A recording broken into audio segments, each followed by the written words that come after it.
Hello दोस्तों, आज बात करेंगे हम हमारे अपने तिरंगे झंडे के बारे में। तिरंगा झंडा देश की आन, देश की बान और देश की शान। इस आन बान शान के संबंध में कुछ नियमावली हैं कि तिरंगे को कैसे फहराया जाए, कब फहराया जाए और कौन फहराएगा। नियम क्या हैं, उसके संबंध में तिरंगे का अपमान कैसे होता है, अपमान करने पर सज़ा क्या हो सकती है, कुछ काम की बातें जो देश के हर नागरिक को जानना चाहिए।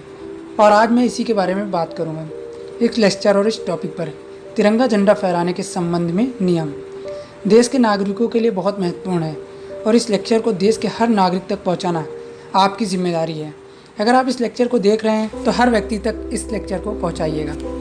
सुप्रीम कोर्ट ने 2018 में एक जजमेंट देते हुए कहा था कि देश के सिनेमाघरों में मूवी चालू होने के पहले तिरंगा झंडा जो है उसको फहराते हुए दिखाया जाए और जनगण मन गाया जाए। ये दो बातें सुप्रीम कोर्ट ने कही थी। मुझे लगता है कि सुप्रीम कोर्ट का निर्णय सराखों पर है ही, लेकिन साथ ही में उसके साथ तिरंगा झंडा फहराने से संबंधित नियम या जनगण मन गाने से संबंधित नियम चलाए जाते या उसके प्रचार के लिए कोई योजना बनाई जाती तो शायद देश का नागरिक ज़्यादा अच्छे से जागरूक हो पाता है। आइए आज समझते हैं तिरंगा झंडा फहराने से संबंधित नियम के बारे में। आइए समझते हैं 2002 की जो भारतीय झंडा संहिता आई है, इंडियन फ्लैग कोड, उसमें कौन कौन सी बातें महत्वपूर्ण हैं झंडे के सम्मान के लिए। राष्ट्रीय झंडे का निर्माण हाथ से कते या हाथ से बुने गए धागों का या ऊन या सिल्क या खादी के कपड़े का बुना हुआ ही होना चाहिए। राष्ट्रीय झंडे का आकार आयताकार होना चाहिए। बहुत महत्वपूर्ण यह है कि झंडे की लंबाई और चौड़ाई का अनुपात 3:2 ही होना चाहिए। भारतीय झंडों को अन्य झंडों या झंडे के साथ एक ही ध्वज दंड यानी जो डंडा होता है झंडे को फहराने के लिए उसमें नहीं फहराना चाहिए। इसका अर्थ ये है कि भारतीय झंडे का ध्वज दंड अलग होना चाहिए, उसे किसी और ध्वज के साथ नहीं फहराया जाएगा।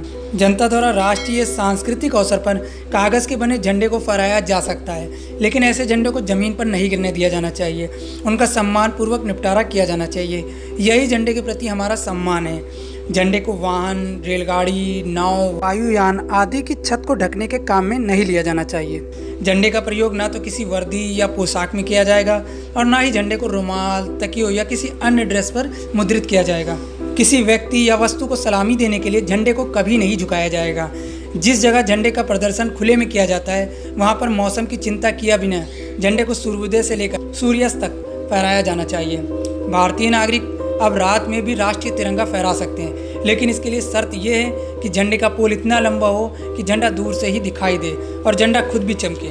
नवीन जनरल बनाम यूनियन ऑफ इंडिया में सुप्रीम कोर्ट ने झंडे को फहराने के अधिकार को मूल अधिकार के रूप में अधिरोपित किया है। सुप्रीम कोर्ट ने कहा है कि झंडे को फहराने का अधिकार आर्टिकल 19(1) सबसेक्शन ए इंडियन कॉन्स्टिट्यूशन के तहत अभिव्यक्ति की स्वतंत्रता के अधिकार के अंतर्गत आता है। आप और मैं झंडे को फहराने का अधिकार तो रखते हैं, लेकिन हमें यह जानना बहुत ज़रूरी है कि अपने कर्तव्य क्या हैं। हम अपने अधिकारों को तो जानते हैं, लेकिन कर्तव्यों का पालन करने से चूकते हैं। अभी मैंने थोड़ी देर पहले बताया कि झंडे को किसी वाहन में नहीं फहराया जा सकता है, लेकिन फिर भी आपने देखा होगा कि कुछ लोगों की गाड़ी में झंडे फहर रहे होते हैं। तो आपको ये भी जानना चाहिए आज इस लेक्चर में कि वो कौन लोग हैं जिनको अपनी गाड़ी में झंडा फहराने का अधिकार है। तो उन लोगों का नाम जानते हैं जो अपनी गाड़ी में, अपने वाहन में, अपनी कार में झंडा फहराने का अधिकार रखते हैं। तो भारत का राष्ट्रीय ध्वज हमारी राष्ट्रीय गौरव का प्रतीक है। भारतीय राष्ट्रीय ध्वज भारत की जनता को एहसास दिलाता है कि वो एक संप्रभु देश के नागरिक हैं। हर व्यक्ति को अपने वाहन पर राष्ट्रीय ध्वज फहराने की अनुमति नहीं है। हमारे देश में कुछ गणमान्य व्यक्ति को ही ऐसे करने की अनुमति है। इन लोगों की सूची भारतीय ध्वज संहिता 2002 में दी गई है। ये कुछ लोग हैं भारत के राष्ट्रपति, सेकेंड भारत के उपराष्ट्रपति, गवर्नर और लेफ्टिनेंट गवर्नर, विदेश में भारतीय मिशन के प्रमुख, प्रधानमंत्री और अन्य कैबिनेट मंत्री, संघ के राज्य मंत्री और उप मंत्री, राज्य का मुख्यमंत्री और राज्य और संघ शासित देशों के अन्य कैबिनेट मंत्री, राज्य सरकार में राज्य मंत्री और राज्यों और केंद्र शासित प्रदेशों के उपमंत्री। इसके अलावा लोकसभा के अध्यक्ष, राज्यसभा के उपसभापति, लोकसभा के उपाध्यक्ष, राज्यों में विधान परिषदों के अध्यक्ष, राज्यों और केंद्र शासित देशों में विधानसभाओं के अध्यक्ष, राज्यों के विधान परिषदों के उपाध्यक्ष, राज्य और केंद्र शासित देशों में विधानसभा के उपाध्यक्ष, भारत के मुख्य न्यायाधीश, सुप्रीम कोर्ट के अन्य न्यायाधीश, उच्च न्यायालय के मुख्य न्यायाधीश और उसके साथ उच्च न्यायालय के अन्य न्यायाधीशों को यह अधिकार दिया गया है कि वे अपने वाहनों में, अपनी कार में भारतीय ध्वज को फहरा सकें। एक महत्वपूर्ण बात और जान लेनी चाहिए कि जब कोई विदेशी गणमान्य व्यक्ति जैसे विदेश के राष्ट्रपति, जैसे एग्जाम्पल के लिए अमेरिका के राष्ट्रपति या चीन के राष्ट्रपति या प्रधानमंत्री जब देश में आते हैं तो भारत सरकार द्वारा प्रदान की जाने वाली कार में यात्रा करते हैं, तो हमारी राष्ट्रीय ध्वज को कार की दाहिनी ओर लगाया जाता है और विदेशी जो व्यक्ति है, जो गणमान्य व्यक्ति आया है विदेश से, उसके देश के ध्वज को कार की बाईं ओर लगाया जाता है। बहुत छोटे से इस लेक्चर में मैंने ये कोशिश की है कि आपको ये बातें बता सकूं कि झंडा फहराने के नियम क्या हैं, झंडा कैसे फहराया जाना चाहिए, किन बातों का ध्यान रखना चाहिए। आइए सलाम करते हैं, सैल्यूट करते हैं भारतीय झंडे को और इस बात का प्रण लेते हैं कि हम झंडे को झुकने नहीं देंगे, उसका अपमान होने नहीं देंगे, उसका सम्मान करेंगे। लेकिन ये सब करने के लिए आपको पता तो होना चाहिए कि झंडे का सम्मान कैसे होगा। मैंने ये प्रयास किया है आप तक इस जानकारी को पहुंचाकर।